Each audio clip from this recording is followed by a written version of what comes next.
제가 살고 있는 아파트의 등기권리증이고 이번에 매수한 등기권리증입니다. 어떻게 2주택자가 되었고 어떤 매물을 샀고 어떻게 해서 급매물을 건지게 되었는지 저의 경험담을 전달드리도록 해볼게요.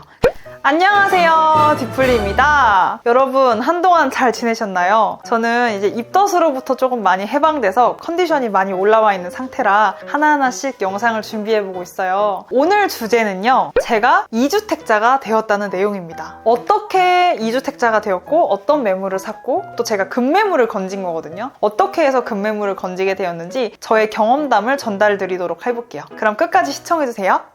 먼저 첫 번째, 제가 어떤 집을 샀는지. 저는 지금 실거주하고 있는 분양받은 아파트 외에 지방에 있는 아파트를 하나 더 매수를 했는데요. 인구가 좀 많은 도시에 2020년도에 완공된 준신축 아파트인데 22평에 방 3칸짜리를 매수했습니다. 총 20층 중에 탑층인 20층짜리 아파트를 매수했고요. 대장 아파트는 아니지만 꽤 입지 조건이 괜찮아서 샀습니다. 집값은 제가 생각했을 때 매수하기가 딱 적절한 시기라고 생각해서 샀고, 초품화이면서 주변 상권도 꽤 괜찮고 가족 단위도 많고 또 주변에 큰 산업단지가 있기 때문에 1인 가구들도 꽤 많은 곳이었어요. 3주 정도를 임장 다니면서 노리다가 급매물로 건져서 샀습니다. 아쉽게도 제가 영상이나 사진을 담아오진 못했는데 대신 등기권리증을 보여드리도록 할게요. 요거는 지금 제가 살고 있는 아파트의 등기권리증이고 이거는 이번에 매수한 등기권리증입니다. 원래는 제가 이 아파트를 매수하려고 했던 게 아니라 조금 더 작은 평수의 저렴한 아파트를 매수하려고 했는데 부동산 중개사분께서 옆 단지에 더 좋은 아파트, 좋은 매물이 있다고 해가지고 투자 대비 수익률이 더 좋을 것 같더라고요. 그래서 바로 매수했습니다. 두 번째는 어떻게 해서 2주택자가 되었는지 그 방법에 대해서 말씀을 드릴게요. 제가 재테크에 대해서 어마어마하게 잘 알고 있는 사람도 아니고 기존에 뭔가 주식을 많이 투자했거나 코인을 투자했거나 이런 투자자도 아니었어요. 물론 부동산에도 전혀 관심이 없었습니다. 처음부터 부동산을 배우고 공부하고 그랬던 사람은 아니고 이 아파트를 제가 작년에 분양받고 입주를 하기 전에 작년 초중반쯤에 부동산에 대한 정보들을 하나씩 접하다 보니까 자연스럽게 관심이 가더라고요. 그래서 평소에 부동산 관련 유튜브를 많이 봤고 제일 많이 참고한 거는 책을 많이 봤던 것 같아요. 주로 유튜브, 책, 인터넷 뉴스도 한 번씩 보고요. 굵직굵직한 부동산 관련 카페도 많이 들락날락거렸던 것 같아요. 그 중에서 가장 도움이 많이 됐던 건 사실 책이었는데 원래 제가 막 책을 좋아하는 성격은 아닌데 부동산 책은 꽤 재밌더라고요. 그래서 작년에 읽은 책만 한 15권 가까이 되고 올해는 많이 못 읽었어요. 한 3권 정도 읽었는데요. 책 속에 있는 저자의 경험을 거의 그대로 카피캣해서 저한테 접목을 시켰습니다. 단순히 책을 읽고 마는 게 아니라 저자가 해본 것들 중에서 제가 할 수 있는 것들을 찾아서 똑같이 해봤던 것 같아요. 많은 분들이 생각은 되게 많이 하시는데 실제로 행동으로 나오기까지 시간이 오래 걸리거나 아니면 행동은 아예 안 하시는 분들도 꽤 계시거든요. 근데 저는 행동으로 옮겼던 것 같아요. 저도 초초불인이기 때문에 처음부터 막 매수를 하려고 했던 건 아니었고요. 1년여간 틈틈이 부동산 공부를 하면서 매수할 만한 지역들을 하나하나 물색했어요. 근데 이게 진짜 보통 일이 아닌 게 도대체가 어떤 지역, 어떤 매물을 매수해야 되는지 모르겠거든요. 매물 찾기가 정말 어렵더라고요. 그래서 저 같은 경우는 제가 살았던 곳이라든지 잘 알고 있는 지역들을 하나하나 매물을 분석을 해서 엑셀 시트에 좀 정리를 해놓고 점차 범위를 확장해 나갔어요. 그리고 부동산 카페나 유튜브에서 말해주는 지역들을 하나씩 분석을 해보기 시작했던 거죠. 이번에 매수한 매물도 유튜브를 통해서 정보를 받고 그 지역을 분석하다 보니까 매수하기 딱 적절한 시기구나 싶어서 바로 매수했던 겁니다. 제가 가장 많이 이용하는 플랫폼은 네이버 부동산, 호갱노노, 그리고 굵직굵직한 부동산 카페들을 많이 들여다보는데요. 근데 또 뭐가 됐든 꾸준히 공부하는 게 쉽진 않거든요. 저 또한 매일같이 매물을 찾거나 꾸준히 찾은 케이스는 아니에요. 저는 매물을 찾다가 안 찾다, 찾다 안 찾다 이렇게 반복을 했었고 꾸준히 했던 거는 평소에 부동산 관련 소식이나 정보는 막 줍줍했었거든요. 요거 하나는 꾸준히 했던 것 같아요. 이런 거를 꾸준히 하지 않으면 막상 돈이 있고 기회가 왔을 때 때 못 잡을 수도 있거든요. 저는 이런 게 싫어가지고 간간히 정보를 접했던 것 같아요. 보통 사람들이 큰 돈이 나가는 투자를 하게 되면 내 판단이 맞나? 확신이 잘 안 서고 머뭇거리다가 놓쳐버리는 경우가 생기거든요. 그게 너무 싫었기 때문에 평소에 꾸준히 공부를 했다가 다일 것 같아요.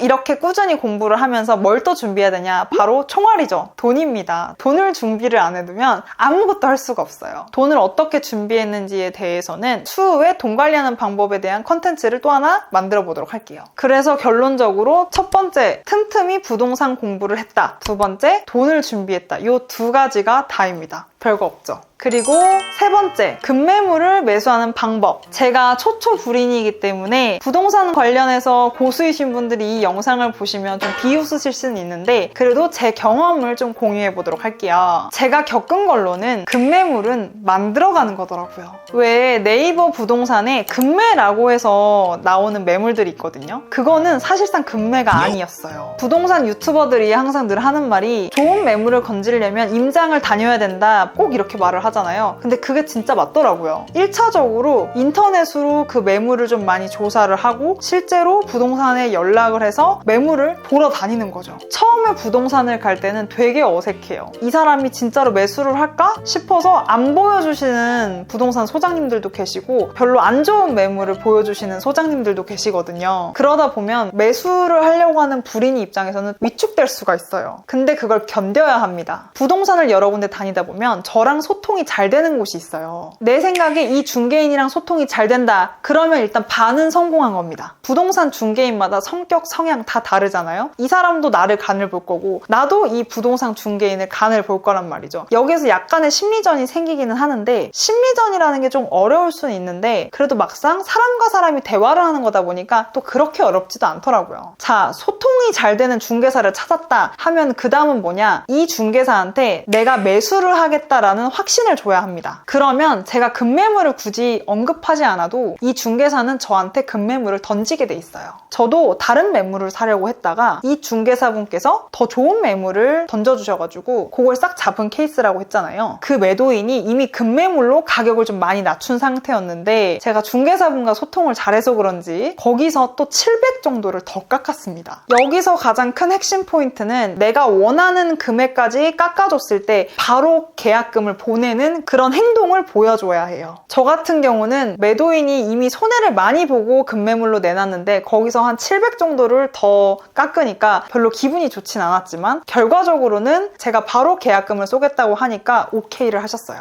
그렇게 해서 계약금을 바로 보내고 잔금도 며칠 안에 바로 처리를 해주고 돈 관련해서는 지지부진하게 오래 끌지는 않았습니다. 이렇게 부동산 중개인을 잘 만나게 되면 매매 가격을 조정할 뿐만 아니라 각종 자잘자잘한 서비스까지도 많이 해주는데요. 추후에 세입자를 받을 때도 좋고 나중에 매도할 때도 더 좋죠. 또 하나 좋았던 점이 제가 소유권 이전 등기를 원래 셀프로 하려고 했는데 셀프로는 처음 하는 거다 보니까 조금 많이 버벅일 것 같아서 어쩔 수 없이 법무사를 그냥 쓰기로 했었거든요. 근데 법무사 비용이 조금 부담이 되는 거예요. 근데 이때 제가 부동산 중개인분께 법무사 비용이 조금 부담된다 얘기를 하니까 알아서 법무사 쪽에다가 얘기를 잘 해주셔서 한 20만 원 정도를 깎아서 소유권 이전 등기 업무를 마쳤습니다. 그래서 급매물을 만드는 방법은 일단 조사를 많이 하고 임장을 많이 다니고 부동산도 여러 군데 들락거리다 보면 좋은 매물은 건질 수밖에 없다.